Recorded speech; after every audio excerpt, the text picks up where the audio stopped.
Subhanalladzi asra bi'abdihi laylan minal masjidil haram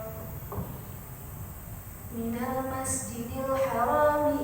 masjidil aqsal ladzi barakna hawlahu linuriyahu min ayatina innahu huwas sami'ul basir. Wa atayna Musa al-kitaba wa ja'alnahu hudan li bani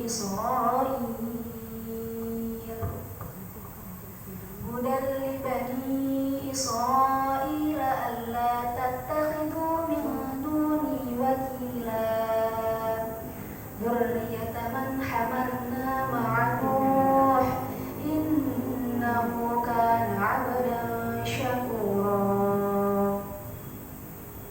Wa qadayna ila bani Israila fil kitabi latufsidunna fil ardi marrataini wa lata'lunna 'uluwan kabira. Fa idza jaa wa'du ulahuma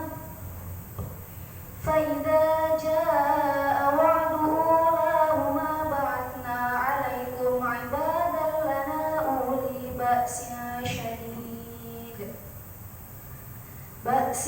syadidin fajasu khilalad diyar wa kana wa'dan maf'ula.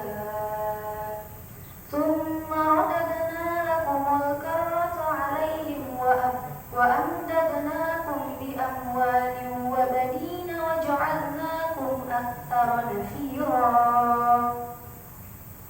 In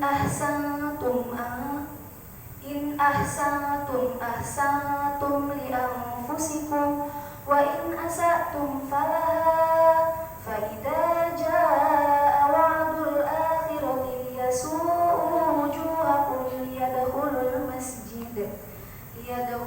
masjid kama dakhaluhu awwala marratin wa liyutabbiru ma 'alaw tatbira.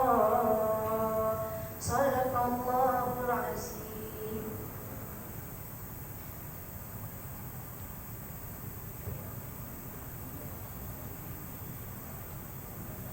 Wallahul muwaffiq ila aqwamit thoriq. Wassalamualaikum warahmatullahi wabarakatuh. Waalaikumsalam.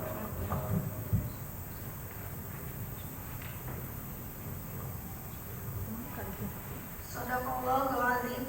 Semoga yang membaca dan mendengar kalam Allah dapat mendapatkan pahala dari Allah Subhanahu wa taala. Amin amin ya rabbal alamin. Selanjutnya memasuki acara yang ketiga, yaitu kata sambutan.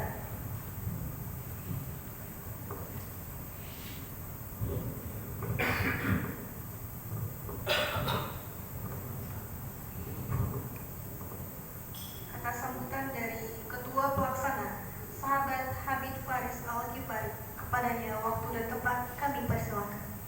Nabi Muhammad.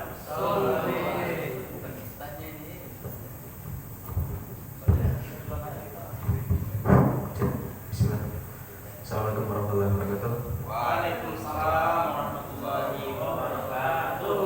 Alhamdulillahirabbil alamin. Nahmaduhu wa nasta'inuhu wa nastaghfiruh wa na'udzu billahi min syururi anfusina wa min sayyiati a'malina may yahdihillahu fala mudilla lahu wa may yudlil fala hadiya lahu. Allahumma shalli ala sayyidina Muhammad wa ala ali sayyidina Muhammad. Pertama-tama marilah kita semua panjatkan puja dan puji syukur kita atas kehadirat Allah Subhanahu wa taala yang mana pada malam hari ini dan detik ini khususnya kita dapat diberikan kesehatan rohani, jasmani untuk dapat hadir di mushola al-amal yang insyaallah kita semua akan melaksanakan memperingati Isra wal Mi'raj Nabi Muhammad sallallahu alaihi wasallam. Salawat serta salam tak lupa pula kita curahkan atas kehadirat baginda Nabi Allah Nabi Muhammad sallallahu alaihi wasallam. Allahumma shalli ala sayyidina Muhammad wa ala ali sayyidina Muhammad.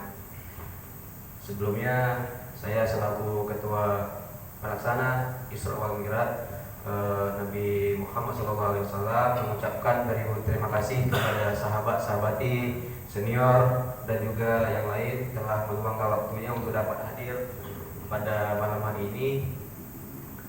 Selanjutnya saya juga berterima kasih kepada segenap panitia pelaksana yang sudah merelakan waktu, tenaga, harta untuk menyukseskan acara kita pada malam hari ini. Semoga menjadi amal ibadah untuk dirinya sendiri, amin ya rabbal alamin. Selanjutnya saya selaku ketua panitia ingin meminta maaf apabila ada kekurangan, kekilafan selama acara ini berlangsung. Itu murni dari kami sendiri. Dan selanjutnya semoga menjadi pembelajaran untuk kita ke depannya, amin ya rabbal alamin. Mungkin untuk kata sambutan dari saya cukup sekian, lebih dan kurang saya mohon maaf. Wallahul muwaffiq ila aqwamit thoriq. Wassalamualaikum warahmatullahi wabarakatuh.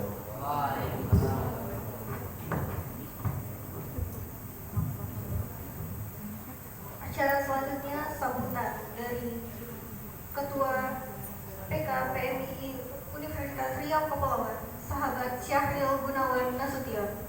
Kepadanya waktu dan tempat kami persilakan. Terima kasih.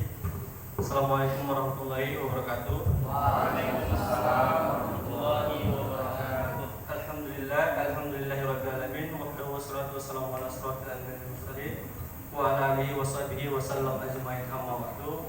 Alhamdulillah kita masih diberi kesempatan untuk bisa berkumpul di tempat Mushola Al-Amarif di Undrika ini dalam keadaan sehat walafiat. Yang saya hormati Ketua PCPMI Kota Batam, sahabat Dedi Wahidi Hasibuan beserta jajarannya. Yang saya hormati Ketua Kopri PCPMI Kota Batam beserta jajarannya. Yang saya hormati Ketua Komisariat UT beserta jajarannya. Yang saya hormati dan saya banggakan sahabat-sahabat PMI Undrika se-Kota Batam yang telah hadir untuk meluangkan waktunya walaupun dalam keadaan hujan. Terima kasih kepada sahabat-sahabati. Dan saya hormati juga kepada Al-Ustadz Miswar. Terima kasih Al-Ustadz sudah meluangkan waktunya untuk datang ke acara kami ini walaupun keadaan cuaca sedikit buruk. Mungkin cukup sekian yang bisa saya sampaikan. Akhirus salam. Wallahul muwaffiq ila aqwamit thoriq. Wassalamualaikum warahmatullahi wabarakatuh.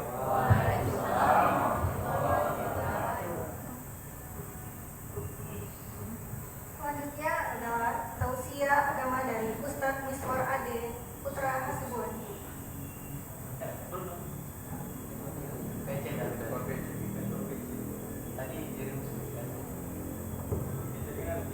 Mohon maaf. Selanjutnya adalah sambutan dari Ketua DC PMI Kota Batam, sahabat Dedi Wahyudi Hasibuan. Kepadanya waktu dan tempat kami persilakan.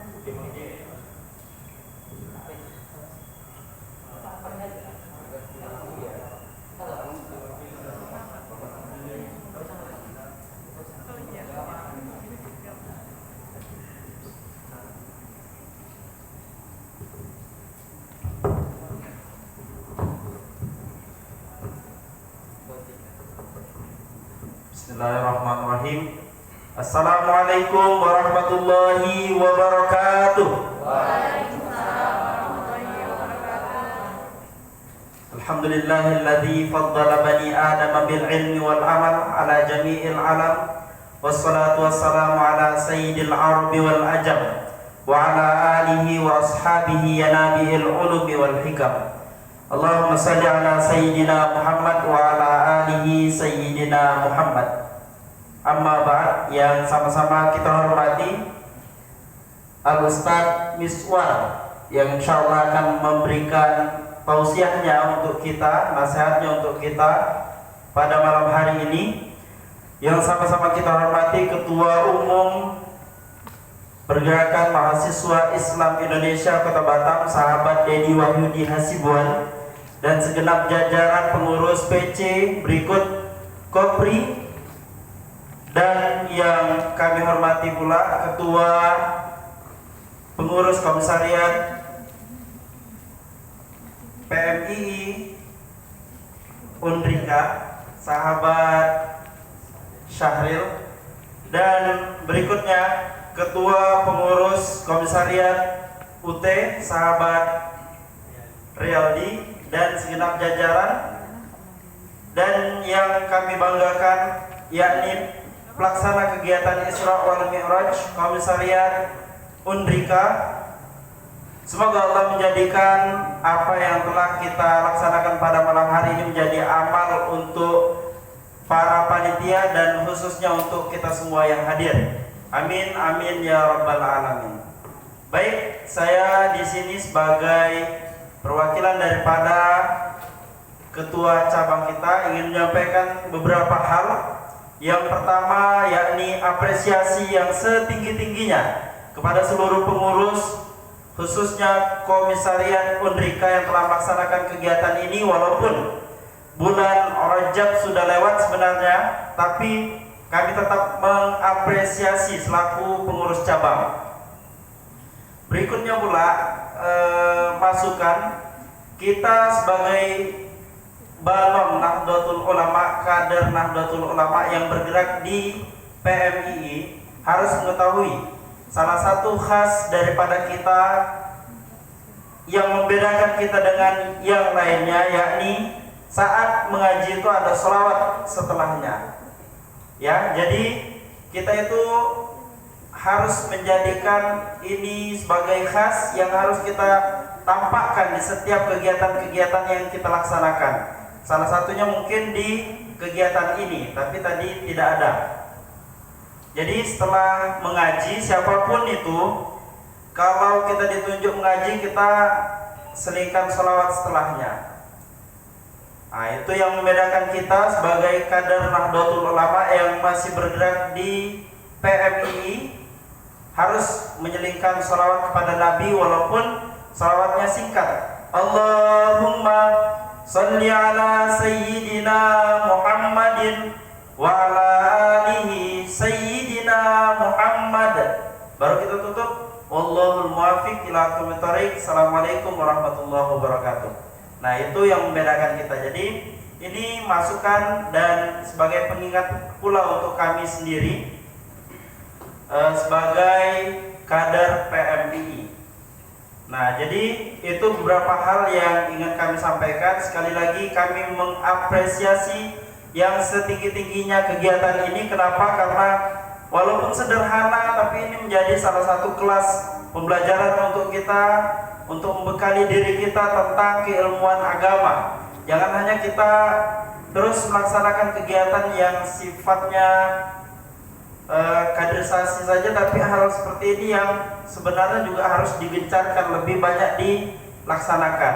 Kenapa? Karena kita sebagai kader yang berfaham aswaja Ahlus Sunnah wal Jamaah itu harus terus dibekali. Kalau cuma sekedar menenteng alamater bahwa saya adalah kader PMII saja, itu tidak cukup. Kenapa? Karena cuman sekedar mengikuti mapaba kemudian ada materi aswaja, itu tidak akan mumpuni keilmuan kita. Tapi kalau sering kita laksanakan kegiatan seperti ini, khususnya materi aswaja nantinya, itu lebih menguatkan kita sebagai kader pergerakan mahasiswa Islam Indonesia yang berpaham Ahlus Sunnah wal Jamaah. Baik, ini sedikit mungkin kami ucapkan terima kasih atas kesempatannya. Lebih dan kurang mohon maaf. Wallahul muwaffiq ila aqwamit thoriq. Assalamualaikum warahmatullahi wabarakatuh.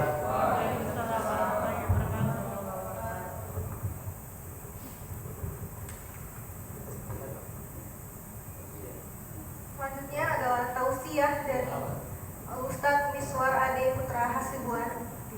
Pada Ustadz, waktu dan tempat kami persilakan.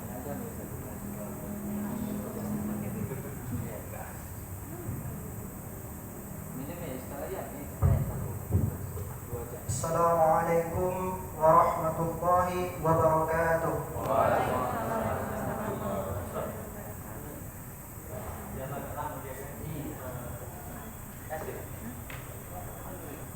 Alhamdulillahi rabbil alamin. Nahmaduhu wa nasta'inu wa nastaghfiruh min shururi anfusina wa min sayyiati a'malina. Man yahdihillahu fala mudilla lahu ومن يضلله فلا هادي له. اللهم فصل وسلم وبارك على سيدنا محمد وعلى آله وصحبه أجمعين. أما بعد. Langkah yang pertama, puja dan puji syukur kita kehadirat Allah Subhanahu wa taala, di mana dengan nikmat dan rahmat kasih sayangnya kita masih dapat melangkahkan kaki, mengayunkan tangan, menggerakkan hati menuju musalla yang sangat kita cintai ini.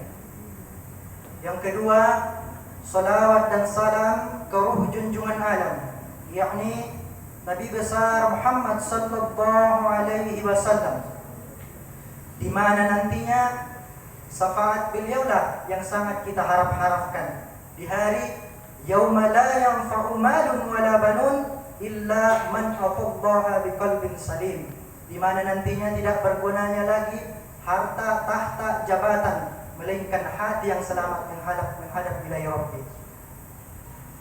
Hadirin yang saya hormati, Ketua PC PMII Kota Batam, sahabat Abang Dedi Wahyudi Hasibuan dan seluruh jajarannya, dan yang saya hormati Ketua Komisariat PMII Unrika, sahabat Sahril Gunawan Nasution dan seluruh jajarannya, dan yang saya hormati Ketua Komisariat PMII Universitas Terbuka, sahabat Rialdi dan seluruh jajarannya, dan seterusnya yang saya hormati sahabat dan sahabati yang hadir di dalam mushola yang sangat kita cintai.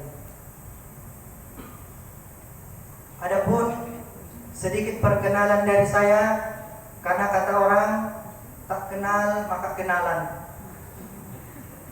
kan begitu. Perkenalkan, nama saya Miswar Ade Putra Hasibuan. Sebenarnya saya agak janggal dipanggil Ustadz, karena saya bukan Ustadz sebenarnya. Cuman karena permintaan dari saudara kita Abang Yasir, ya terpaksa saya pakai dulu malam ini gelar Ustadz itu aja. Karena bagi saya itu Ustadz itu adalah tanggung jawabnya besar, di mana Ustadz itu nantinya apa yang disampaikan harus mencerminkan dengan akhlaknya. Kita kan boro-boro, bisa jadi juga akhlak kita di luar lebih bangsat lagi daripada yang kita pikirkan. Jadi, adapun pada malam hari ini memperingati Isra wal Mi'raj Nabi Muhammad sallallahu alaihi wasallam, di mana Isra wal Mi'raj ini adalah suatu perjalanan Rasulullah sallallahu alaihi wasallam bersama Jibril menuju Sidratul Muntaha, di mana nantinya Rasulullah mendapatkan perintah untuk menunaikan sholat 5 waktu sehari semalam. Hadirin yang saya hormati, saya sebenarnya kurang siap menyampaikan ceramah ini, makanya saya bawa materi ini. Kalau memang menurut Anda nantinya yang saya sampaikan kurang pas dan kurang tepat, silakan, kritik dan saran diterima. Sebagaimana firman Allah Subhanahu wa taala yang berbunyi seperti yang dibacakan oleh saudari kita tadi, Subhanalladzi asra bi 'abdihi lailan minal masjidil haram ilal masjidil aqsa alladzi barakna haulahu linuriyahu min ayat. Di mana di situ Allah menjelaskan bahwasanya Allah memperjalankan hambanya pada malam hari dari Masjidil Haram ke Masjidil Aqsa, dan itu menjadi suatu keberkahan. Isra wal Mi'raj ini terjadi pada 27 Rajab. Namun beberapa ulama berbeda pendapat. Ada yang berpendapat bahwa Isra wal Mi'raj ini terjadi 11 tahun setelah kenabian, yaitu perkiraan umur Nabi SAW 51 tahun. Karena Nabi SAW diangkat menjadi Nabi umur 40 tahun. Dan ada pula yang berpendapat Isra wal Mi'raj ini terjadi setelah 10 tahun setelah kenabian, yaitu sekitar umur 50 tahun Nabi. Rasulullah Sallallahu Alaihi Wasallam ketika mendapatkan perintah Isra wal Mi'raj ini, beliau sedang berkumpul dengan pamannya dan saudara sepupunya. Pada saat itu datanglah Jibril, Israfil, malaikat Jibril dan Israfil, membawa Rasulullah Sallallahu Alaihi Wasallam ke Gizir Ismail atau telaga Zamzam sekarang, di mana di situ dibaringkanlah Rasulullah, dibelah dadanya dan dibersihkan hatinya. Dibasuh hati Rasulullah itu dengan air Zamzam sebanyak 3 kali. Nah, di sini banyak orang yang berpikir seorang Rasulullah, seorang Nabi penutupan, kenapa ketika ingin mengadakan Isra wal Mi'raj, kenapa lagi hatinya dibersihkan? Apakah di dalam hati Rasulullah itu ada kedengkian, atau di dalam hati Rasulullah itu ada penyakit? Tidak. Bukan karena Rasulullah itu memiliki penyakit hati, makanya Allah memerintahkan malaikat Jibril dan Israfil untuk membelah dadanya dan membersihkan hatinya. Di sebuah kitab dijelaskan bahwa pembelahan dada ini dan pembersihan hati ini adalah untuk mensucikan sesuatu, mensucikan hati yang sudah suci menjadi lebih suci lagi. Nah, dari situ bisa kita bayangkan bahwa seorang nabi, seorang penutupan nabi, seorang penutupan rasul yang maksum dari dosa, yang dijamin masuk surga, untuk berjumpa bersama Allah Subhanahu wa taala masih dibersihkan hatinya. Seseorang yang akhlaknya mulia, yang menjadi suri tauladan bagi kita umatnya ini, ketika ingin berjumpa dengan Allah Subhanahu wa taala harus dibersihkan hatinya. Coba kita bayangkan ini.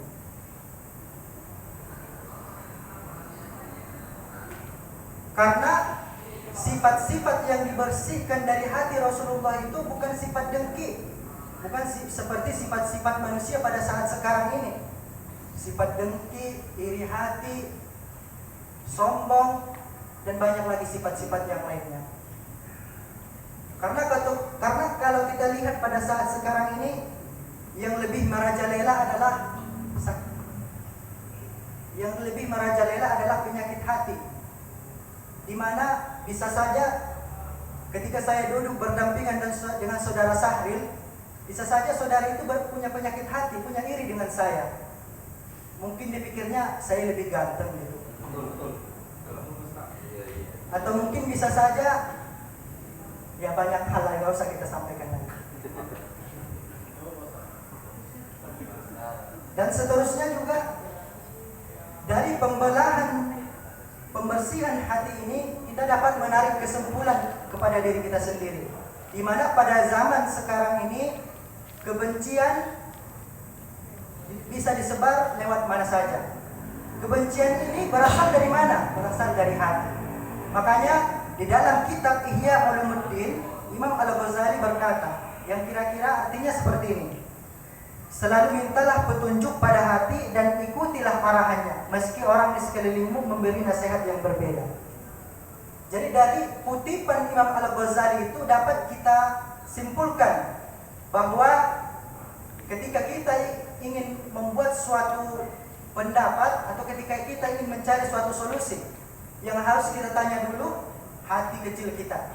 Karena hati yang akan menahkodai seorang manusia. Coba kita lihat, banyak orang-orang yang gara-gara penyakit hati rugi, gara-gara penyakit hati banyak yang mendapatkan imbasnya. Karena hadis Rasulullah SAW juga mengatakan, ala wa inna fil jasadi mudghatan idza salahat salahal jasadu kulluhu wa idza fasadat fasada jasadu kulluhu ala wa hiyal qalbu.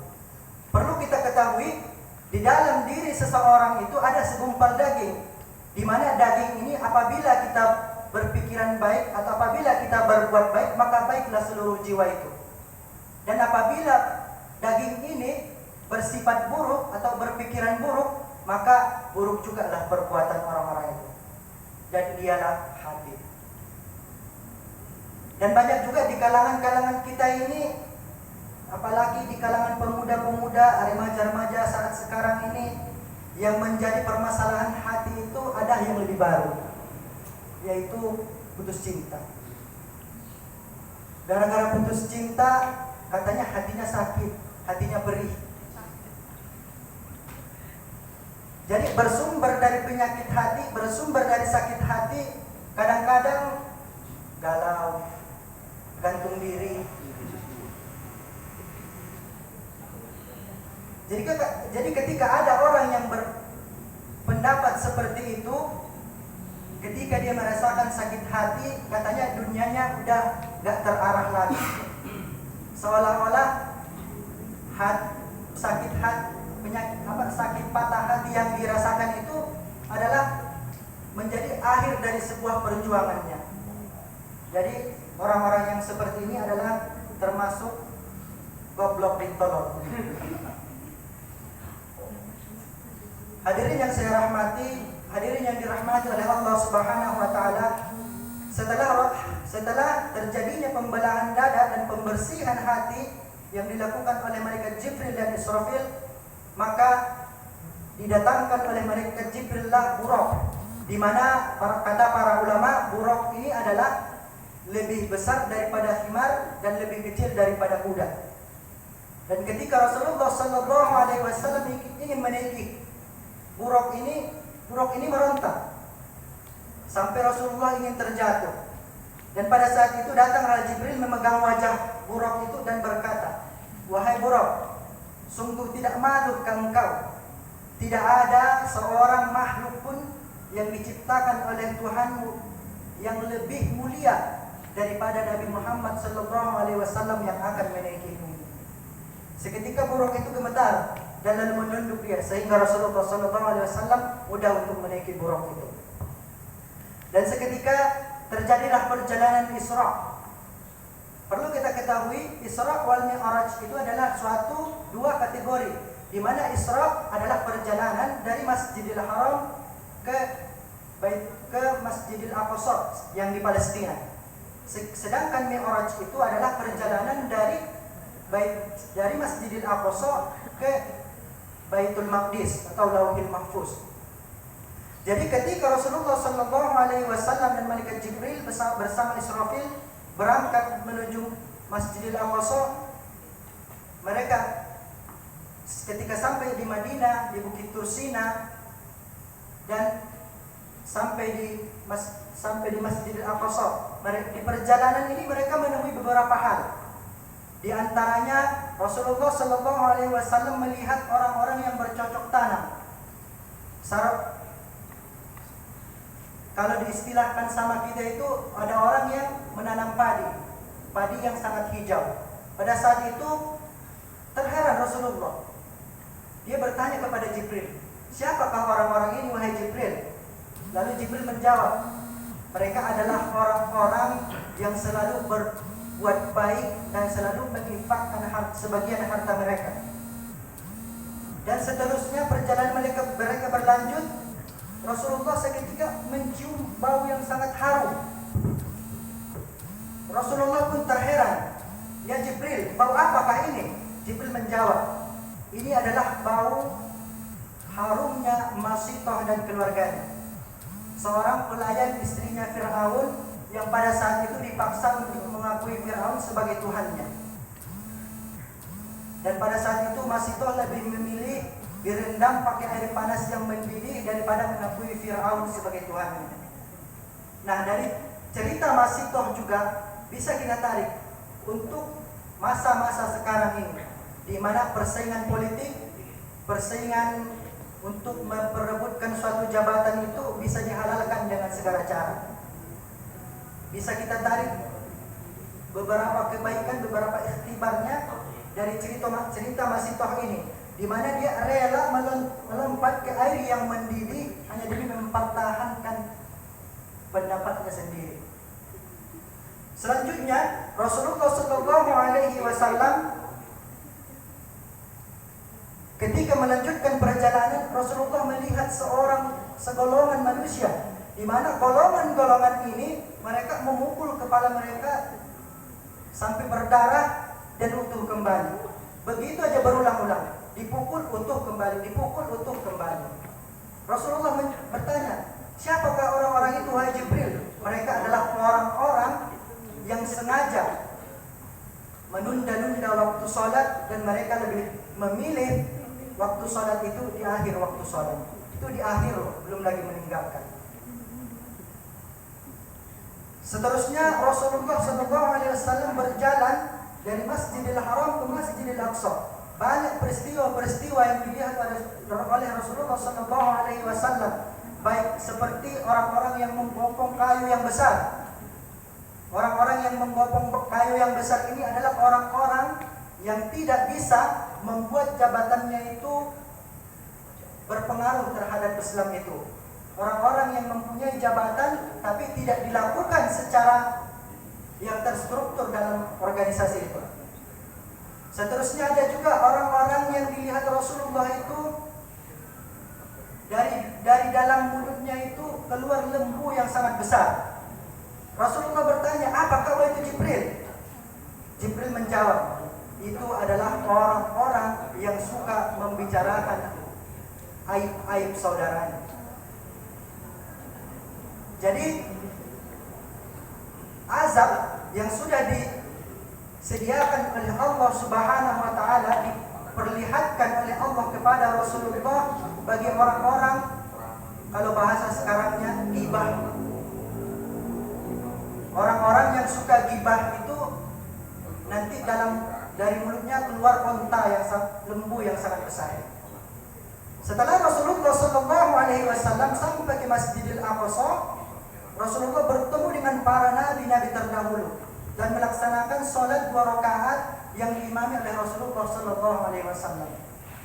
Dan pada saat itu, setelah selesai sholat, Rasulullah SAW beserta Jibril dan Israfil berangkat menuju langit yang pertama.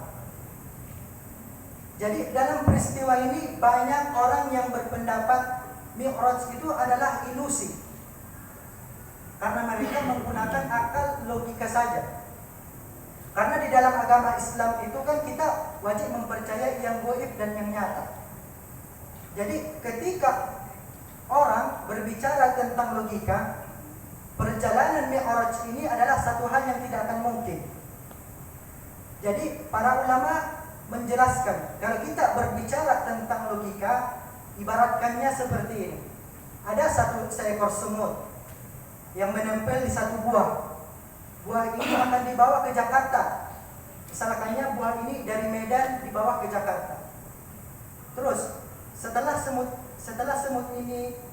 yang menempel di buah ini dibawa ke Jakarta, terus tiba-tiba semut ini pindah ke keranjangnya, terus dibawa lagi ke Medan. Dan setelah di Medan, semut ini bercerita, saya baru dari Jakarta loh, perjalanan kurang lebih 3 hari. Serentak semut-semut ini tidak ada yang percaya. Kalau mereka berpikir karena langkah semut saja kita tahu bagaimana lambatnya. Jadi ketika orang berpikir tentang logika, Isra Mi'raj itu tidak mungkin, maka coba kita bayangkan perjalanan Rasulullah itu menggunakan satu hal atau menggunakan kendaraan yang makhluk-makhluk itu tidak tahu. Gak mungkin dong sebut itu tahu mobil. Jadi ketika Rasulullah SAW menaiki menuju langit yang pertama melalui anak-anak tangga yang dibawa Jibril dari surga yang berlapis emas dan perak, ketika Rasulullah SAW beserta malaikat Jibril dan Israfil sampai di langit yang pertama, malaikat Jibril mengetuk pintu langit. Pada saat itu ditanya, wahai malaikat Jibril, siapakah engkau? Saya adalah malaikat Jibril bersama Rasulullah SAW. Apakah ada engkau diperintahkan Allah untuk naik ke langit bersama Rasulullah? Ditanya penjaga pintu langit. Malaikat Jibril pun menjawab, iya. Dan pada saat itu terbukalah pintu langit dan Rasulullah SAW naik ke langit yang pertama, di mana langit yang pertama ini adalah langit yang kita lihat pada saat sekarang ini. Di situ Rasulullah SAW berjumpa dengan Nabiuna Adam alaihissalam, di mana di dalam hadis dikatakan, falamma fataha alawna as-samaa'a ad-dunya fa idza rajulun qa'idun ala yaminihi aswidatun wa ala yasarihi aswidatun idza nazara qibala al-yamini dhahika wa idza nazara qibala al-yasari baka faqala marhaban bin nabiy as-salih wal ibn as-salih qultu li Jibril man hadha qala hadha adamun wa hadhihi al-aswadu ay yaminihi wa shimalihi nasamun bainihi fa ahlul yamin minhum ahlul jannah wal aswadu allati an shimalihi ahlun nar fa idza nadhara ay yaminihi dhahika wa idza nadhara qibala shimali baqa. Pada saat itu ketika dibuka pintu langit itu kami pun naik. Ternyata di sana terdapat seorang laki-laki sedang duduk. Di sebelah kirinya, di sebelah kiri dan kanannya ada kelompok orang-orang yang jumlahnya yang besar. Apabila dia melihat ke arah kanannya maka ia tertawa, dan apabila melihat ke arah kirinya ia menangis. Laki-laki itu berkata, "Selamat datang ya Nabi yang soleh dan anak yang soleh." Aku bertanya kepada Jibril, "Siapakah ini?" Jibril berkata, "Ini adalah Adam, sedangkan kelompok yang ada di sebelah kanannya adalah ahli-ahli surga. Dan kelompok sebelah kirinya adalah ahli-ahli neraka." Jadi ketika Nabi Adam alaihissalam menoleh ke sebelah kanan, maka inilah ahli-ahli surga itu. Dan ketika Nabi Adam alaihissalam menoleh ke sebelah kiri, maka inilah ahli-ahli neraka itu. Nah, mohon maaf, saya bukan Nabi Adam.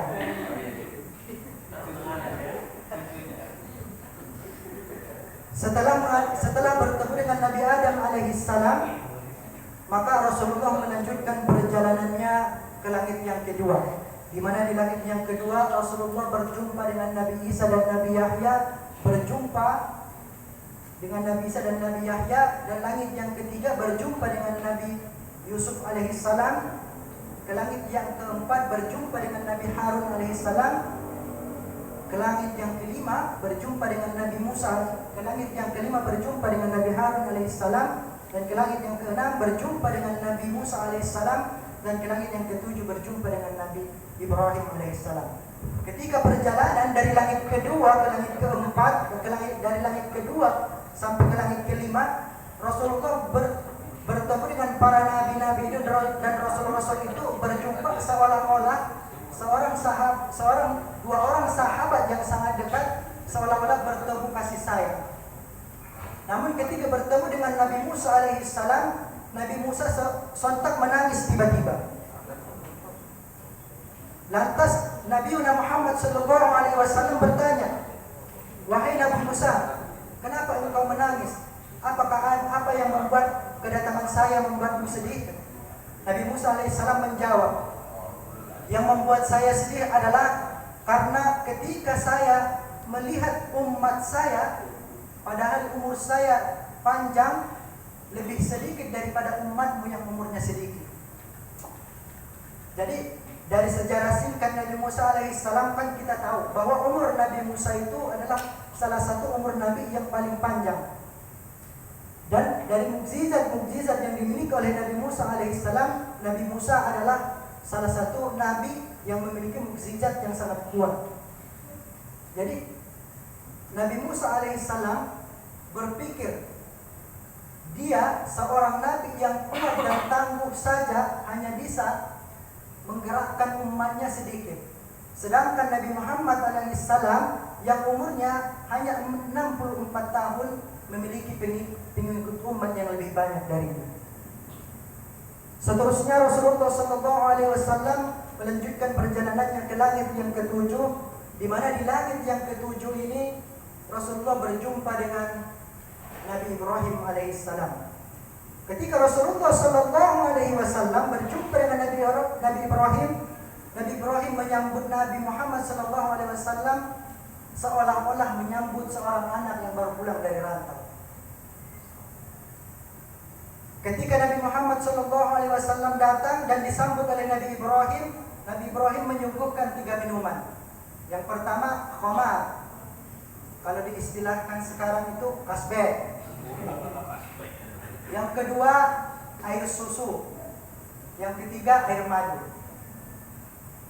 Kalau candaan para ulama-ulama kita berkata, syukur-syukur Rasulullah SAW pada saat itu tidak meminum khamar ketika ditawarkan oleh Nabi Ibrahim.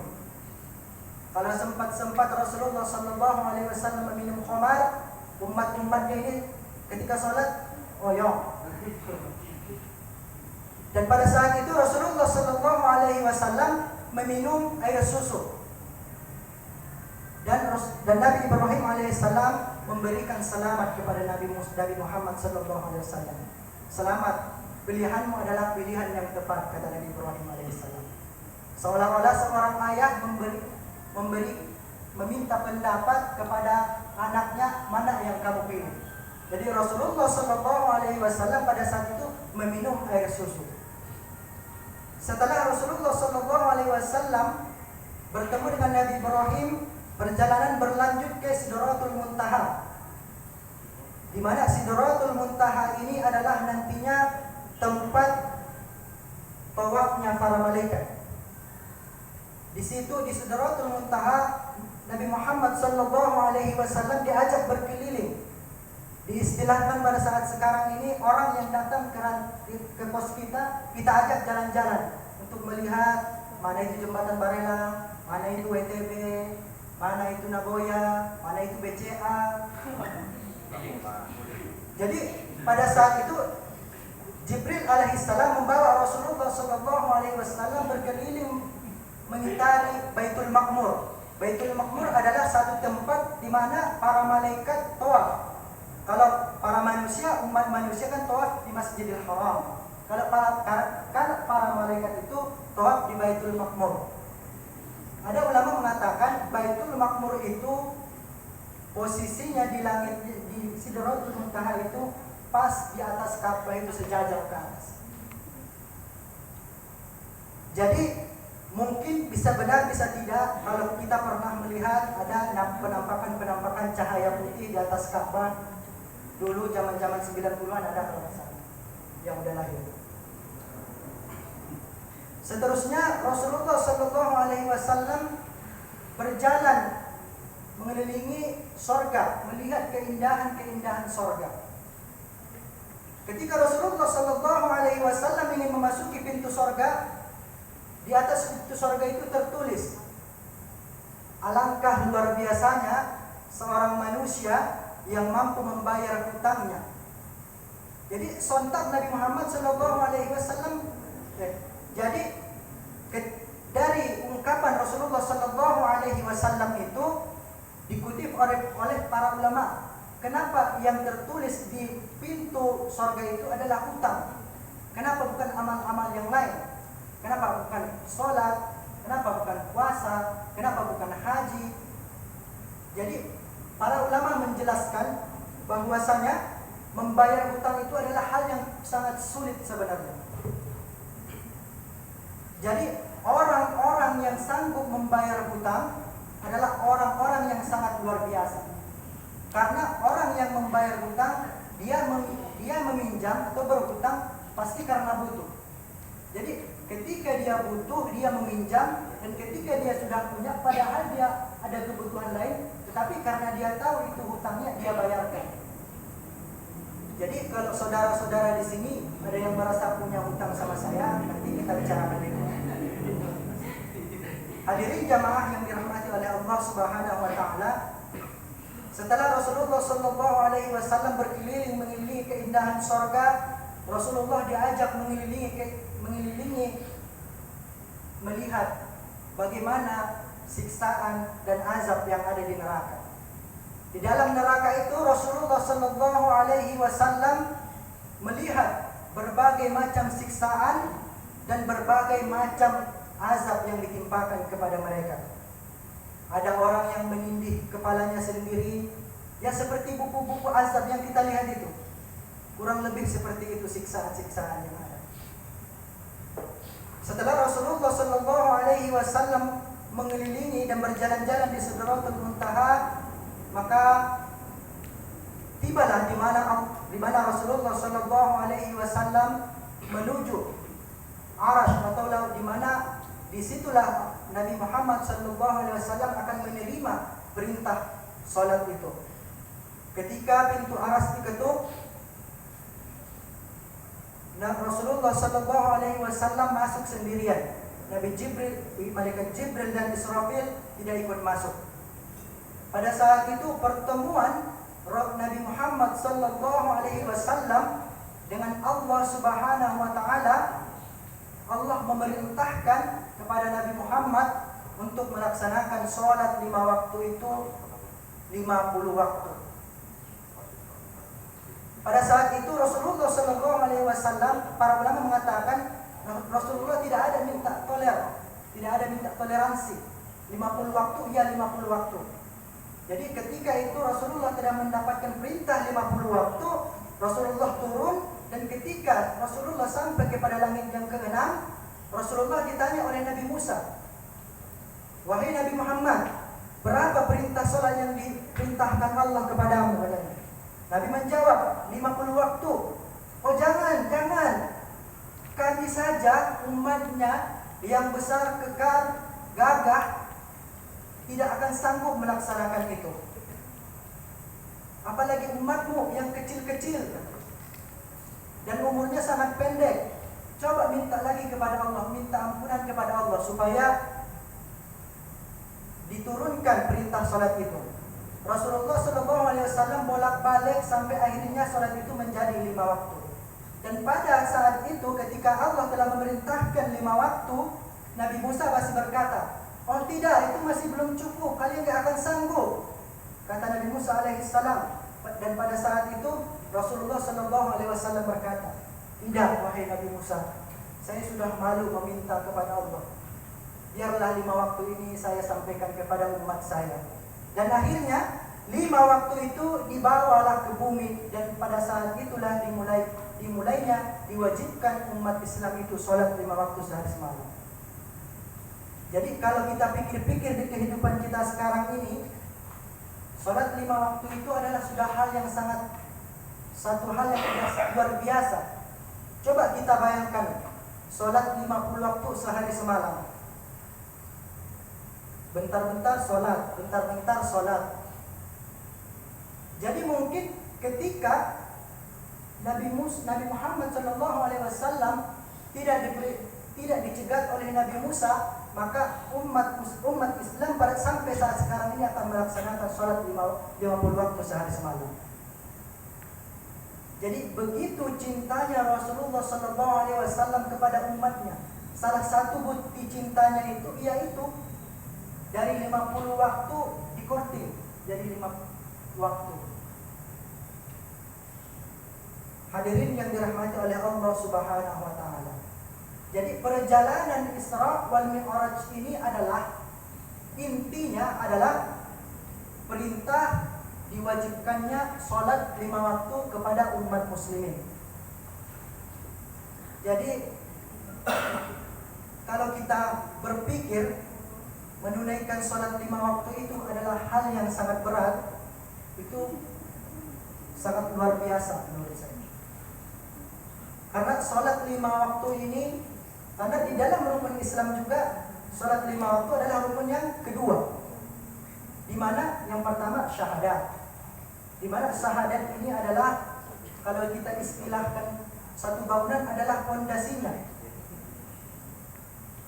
Jadi ketika ada seorang non-muslim pun dia hafal Al-Fatihah, dia banyak tahu tentang Islam, dan bisa jadi dia lebih pintar, lebih banyak pengetahuan Islamnya daripada kita, tapi dia tidak mengucapkan 2 kalimat syahadat ini. Itu sama saja, kalau kata para ulama, itu sia-sia.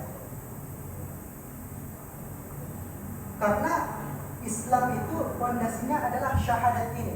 Ketika fondasi ini sudah selesai, maka adalah tiang. Sebagaimana di dalam Al-Quran, as-salatu imaduddin. Salat itu adalah tiang agama.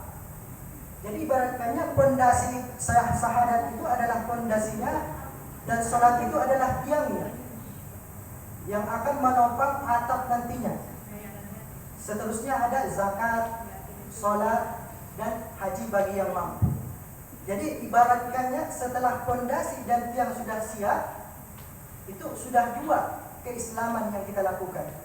Jadi sebenarnya ketika seseorang itu mengaku Islam, oke, Islam. Jadi ada istilah Islam KTP itu adalah orang yang hanya bersahadat saja tapi tidak melaksanakan sholat. Dia Islam karena dia mengucapkan syahadat. Dia Islam karena bisa jadi mengikut bapaknya. Karena pada umumnya seluruh anak yang baru lahir ke dunia ini adalah suci, baik itu anaknya orang Cina, Kristen, Buddha. Ketika dia lahir ke dunia ini, dia adalah orang yang suci, tidak ada dosa sama sekali. Dan ketika ia sudah berumur, sudah mulai memiliki ingatan, dari situlah pelajaran-pelajaran agama yang disampaikan. Jadi ketika ada orang mengatakan nantinya di akhirat seorang non-muslim itu akan dimintai pertanggungjawaban tentang keyakinannya. Jadi nantinya mereka ketika ditanya, misalkannya si Anu agamanya non-muslim, ditanya, kenapa kamu memilih agama itu? Apakah keagungan dan kasih sayang yang aku ciptakan dan berbagai tanda-tanda yang aku berikan masih kurang meyakinkanmu bahwasanya tidak ada Tuhan selain Allah? Maka anak itu akan berkata, saya hanya mengikut kepada orang tua saya. Dan begitu seterusnya.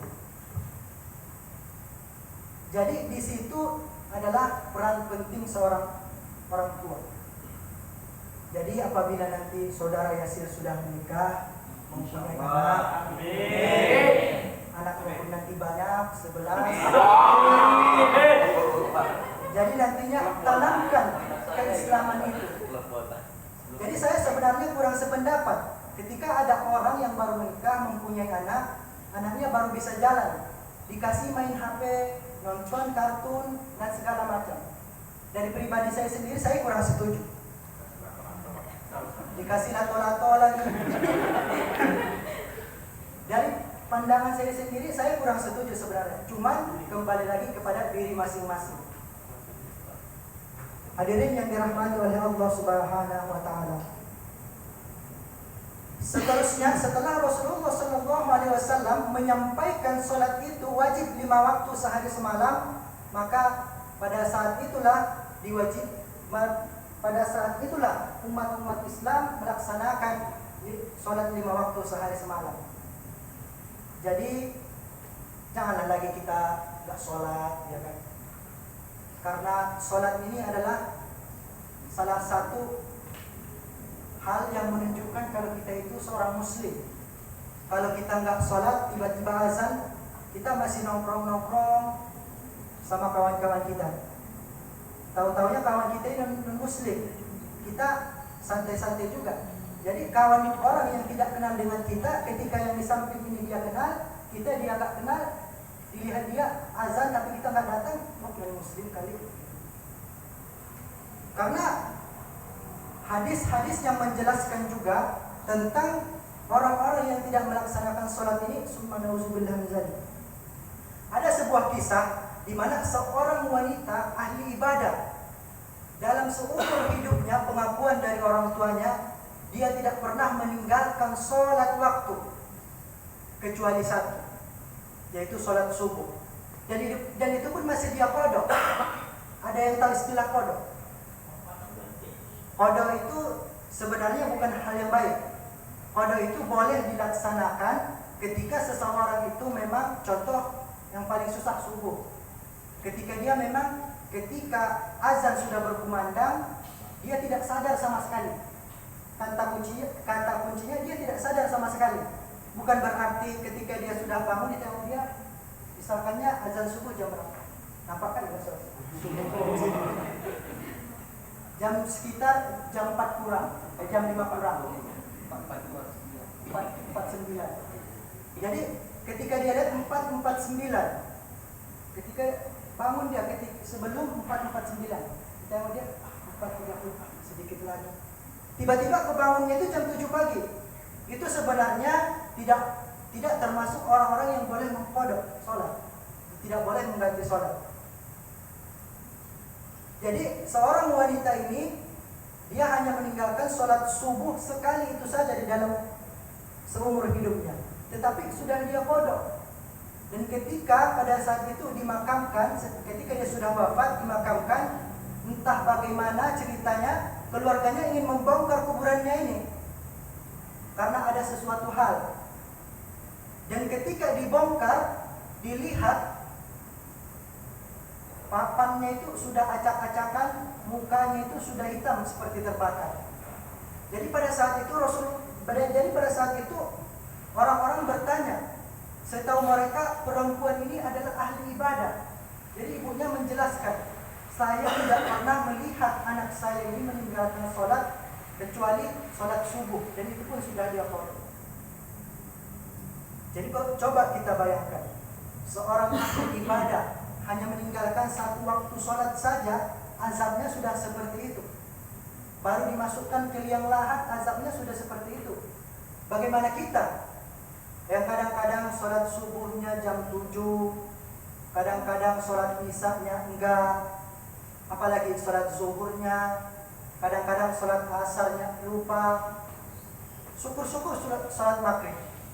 Kalau enggak juga, enggak tahu lah. Perlu kita pertanyakan.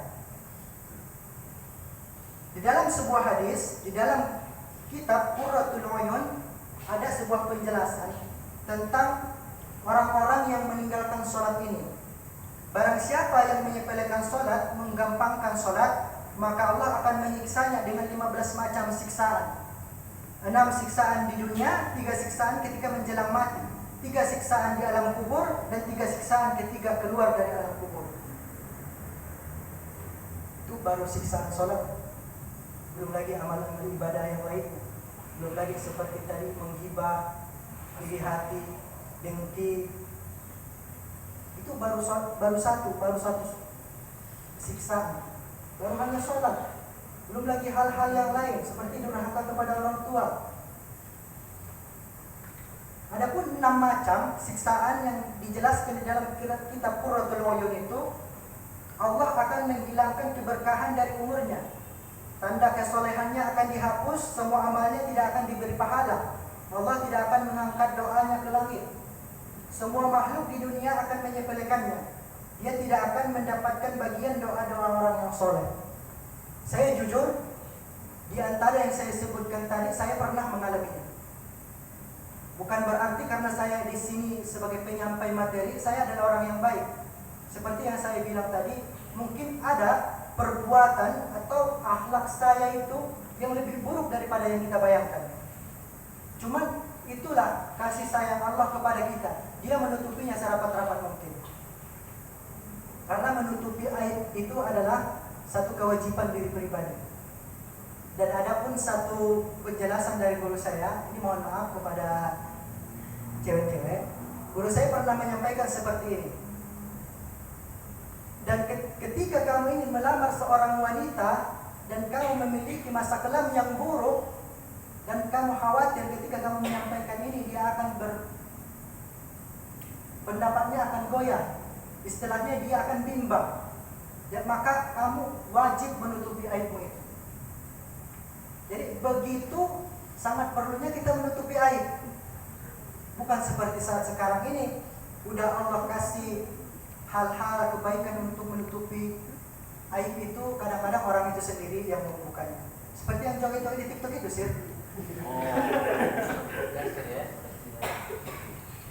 Saya pernah mengalami pada saat itu, mohon maaf, saya telat sholat subuh. Dan pada saat itu saya lagi banyak keperluan. Dan alhamdulillah hari itu keperluan saya dari sekian banyaknya itu nggak ada yang tuntas. Itu real, nyata terjadi kepada saya. Dan seterusnya, sebesoknya alhamdulillah pada saat itu saya kebetulan gak ketinggalan sholat subuh. Saya datang dan mengurus urusan saya yang sama yang sebelumnya, lempeng aja, gak ada masalah. Jadi memang benar, ketika orang menyepelekan sholat itu, azabnya itu atau timbal baliknya itu nyata. Dan seterusnya itu 3 hal siksaan ketika sakaratul maut. Sakaratul maut ini adalah perjuangan seorang manusia yang salah satunya paling sangat sulit. Karena ketika sakaratul maut ini, seseorang itu akan mengalami kehausan yang sangat. Dan ketika pada saat itu, ketika dia merasakan kehausan itu, seandainya diminumkan pun kepada dia air laut itu kurang. Dan pada saat itulah iblis datang menggoyahkannya. Kalau kamu mengakui saya sebagai Tuhan, saya kasih air minum. Jadi itu nyata pada kisah ada seorang ulama besar. Kalau kata orang dulu, murid-muridnya itu saking hebatnya zikirnya bisa terbang. Kalau untuk kebenaran itu wallahu a'lam, tapi dari kisahnya dikatakan seperti itu. Seorang ahli ibadah, di mana dia ketika dia salat sunat di masjid, dia iri melihat satu orang yang seorang baru ketika beribadah tidak pernah pulang. Jadi ketika dia sudah selesai sholat sunat, dia pulang ke rumah untuk istirahat. Dia datang masih di situ orang itu. Begitu seterusnya. Setelah beberapa hari dia bertanya, wahai saudaraku, amalan apa yang kau laksanakan ini sehingga kau sangat mencintai, sangat excited gitu dalam beribadah ini. Dan pada saat itu dia berkata, saya adalah sebelumnya seorang ahli maksiat. Saya pernah membunuh, berzina, minum khamar. Dan pada saat itu saya menyesal dan makanya saya ingin menebus dosa-dosa saya. Dan pada saat itulah seorang ahli ibadah ini berkata, bukankah itu hal yang tidak boleh? Ya memang, tapi cobalah saja. Cobalah saja, nanti kamu akan merasakannya. Singkat cerita, ahli ibadah ini pun mencoba, tapi dia mencoba yang lebih ringan kata dia, yaitu minum khamar. Jadi dia mabuk, dan ketika dia sudah mabuk, dan dia melakukan zina, dan ketika dia sudah berzina, dia bunuh orang itu. Jadi impas, sudah 3, langsung. Jadi begitu pintarnya iblis itu menggoda seorang manusia itu, seorang ahli ibadah pun masih bisa tergoda. Dan pada saat itulah ahli ibadah itu merasa khawatir, dan ketika dia dihakimi oleh masa, ketika sakaratul mautnya dia ditawarkan air minum, dan ketika dia ditawarkan air minum dia mengangguk. Dan pada saat itulah ahli ibadah itu yang ibadahnya itu sangat luar biasa, ketika sakaratul maut sia-sia semuanya. Jadi ada pun 3 siksaan nantinya bagi orang-orang yang suka meninggalkan salat itu adalah orang yang ketika sakaratul maut itu yang sering meninggalkan salat itu mati dalam keadaan hina, mati dalam keadaan lapar, mati dalam keadaan haus. Seterusnya itu ada 3 siksaan ketika di alam kubur, di mana siksaan ini tubuh orang-orang itu akan dihimpit sampai tulang rusuknya hancur berantakan. Di dalam kuburnya dinyalakan api, kemudian orang yang meninggalkan salat siang malam dia akan dipanggang dan dibolak-balik di atas para api. Dan seterusnya siksaan ular syuja'ah, al-aqra, di mana kata para ulama, ular ini adalah ular yang sangat hitam, ular yang sangat besar. Ketika dia melilit seorang manusia itu, tulangnya akan remuk.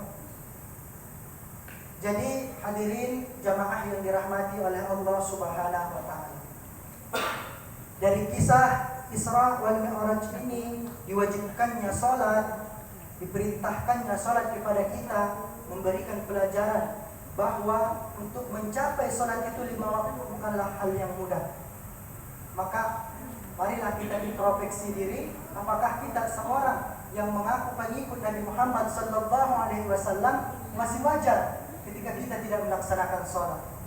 Karena perlu kita ketahui bahwa ketika kita sholat, di dalam satu riwayat dijelaskan bahwa sholat yang paling sangat sulit dikerjakan itu adalah sholat subuh, dan pahala yang paling sangat besar didapatkan dari sholat itu adalah sholat subuh juga. Dan di mana sholat subuh ini kurang lebih pahala yang diberikan kepada kita itu seperti sholat 60.000 tahun. Sedangkan sholat zuhur itu sama seperti orang yang diampuninya dosa orang yang membunuh 1000 orang. Sedangkan sholat asar seperti orang yang dosa meninggalkannya itu adalah seperti orang yang menghancurkan Ka'bah. Sedangkan sholat maghrib seperti dosanya orang yang berzina. Sedangkan sholat isya sesungguhnya Allah Ta'ala berseru, hai orang-orang yang meninggalkan sholat isya, bahwa aku tidak ridho jika kamu tinggal di bumi ku. Jadi sebenarnya dari perjalanan Isra wal Mi'raj ini yang begitu panjang, begitu banyak dilalui oleh Nabi Muhammad hanya untuk mencapai dan menyampaikan bahwa sholat 5 waktu sehari semalam. Firman Allah Subhanahu wa taala di dalam Al-Qur'an surah Al-Hijr berbunyi, Bismillahirrahmanirrahim, wa inna jahannama la maw'iduhum ajma'in laha sab'atun abawabin fi kulli babin minhum juz'ul maksum. Perlu kita ketahui wahai saudara-saudaraku, sesungguhnya jahanam itu, neraka jahanam itu benar-benar tempat yang telah diancamkan kepada orang-orang pengikut syaitan. Jadi semua kisah, semua penjelasan para ulama itu bukan hanya semata-mata pola pikir mereka atau ideologi pemikiran mereka yang dicantumkan di dalam kitab itu. Saya harap dari kisah Isra wal Mi'raj ini dan dari pertemuan kita ini dapat meningkatkan silaturahmi yang erat antara hablum minallah dan hablum minan nas. Dan mungkin cukup segitu yang dapat saya sampaikan. Apabila ada penyampaian saya yang kurang tepat ataupun sejarah-sejarah yang saya sampaikan kurang sesuai, atau mungkin ada pendapat lain seperti yang saya sampaikan, kritikan dan masukan dan kami terima dengan lapang dada. Karena saya juga masih seorang yang masih butuh banyak belajar. Dan apabila ada kekurangan mohon dimaafkan. Wabillahi taufiq wal hidayah. Ila liqa'i ma'as salamah. Assalamualaikum warahmatullahi wabarakatuh.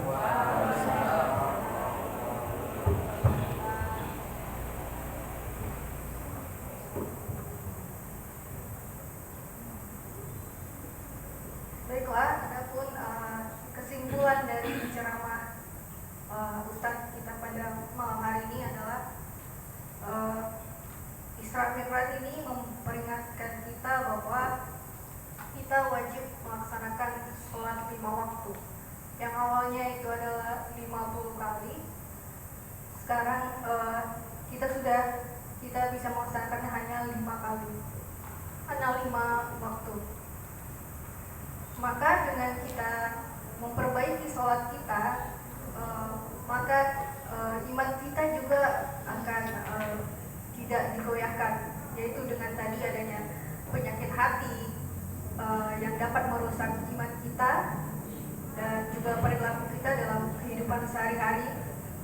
Kita bisa dapat mengontrol diri kita agar tidak seperti Ustadz katakan tadi, tidak mudah patah hati dan untuk mencoba untuk bunuh diri. Maka dengan kita dirikannya sholat ini, insya Allah iman kita tidak akan mudah digoyahkan. Kemudian menggibah atau membicarakan aib orang lain. Nah, dengan kita senantiasa menjalankan sholat 5 waktu ini, maka kita dapat terhindar dari perbuatan-perbuatan dosa dan maksiat. Semoga kita semua dapat mengambil pelajarannya pada malam hari ini. Kita semua dapat sama-sama memperbaiki ibadah kita. Mungkin masih ada memang yang bolong-bolong. Saya sendiri juga tentunya tidak sempurna dalam melaksanakan sholat. Baik, selanjutnya ada acara doa yang akan dibawakan oleh Al-Ustadz Miswar Ali Putra Hasibuan. Kepada Al-Ustadz, waktu dan tempat kami persilakan.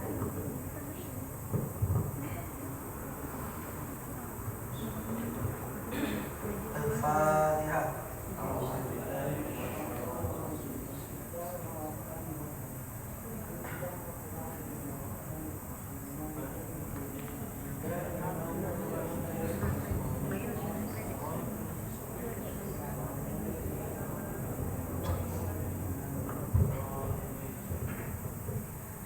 أعوذ بالله من الشيطان الرجيم. بسم الله الرحمن الرحيم. الحمد لله رب العالمين وحده، والصلاة والسلام على أشرف الأنبياء والمرسلين وعلى آله وصحبه أجمعين. اللهم صل على سيدنا محمد طب القلوب ودوائها وعافية الأبدان وشفائها ونور الأبصار وديانها وعلى آله وصحبه وبارك وسلم. ربنا ظلمنا أنفسنا وإن لم تغفر لنا وترحمنا لنكونن من الخاسرين.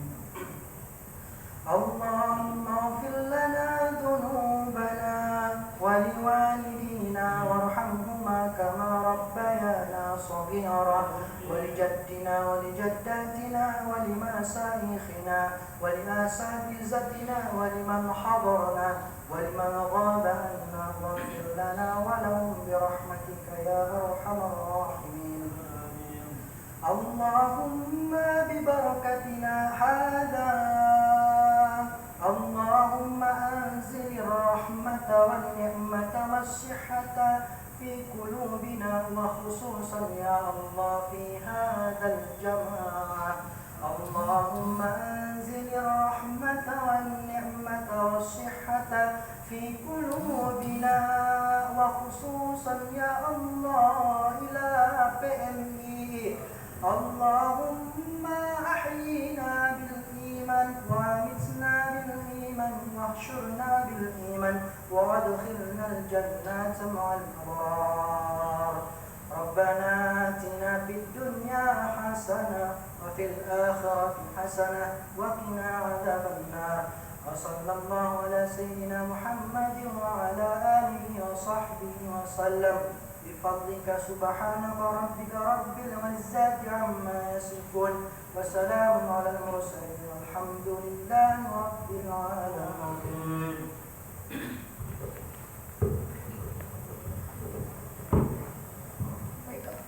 Baiklah, kita telah memasuki acara yang terakhir.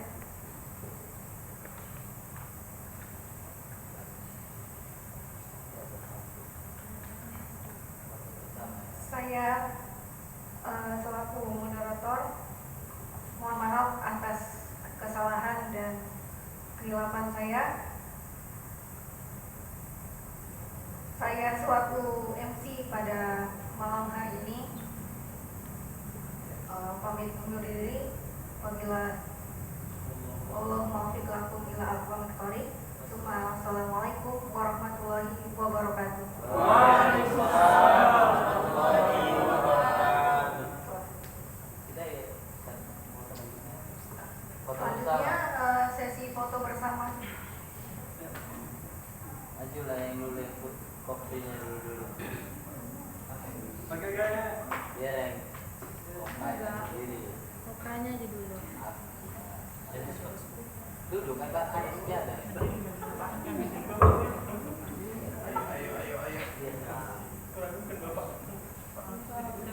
Coba sini kan. Si kamu. Salah. Ayo lagi semalam minggu lagi sama. Sedikit. Ayo Bu, maju Bu. Banyak Bu.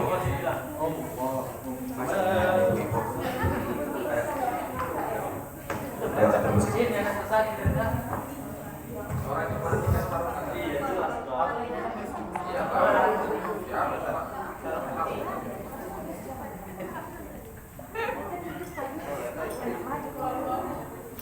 Ayo Dinda, yuk yang percepat yuk. Dinda, Ayunda. Kanita. Apa dia punya salah? Dinda. Dinda. Jangan aja Sarina. Dinda.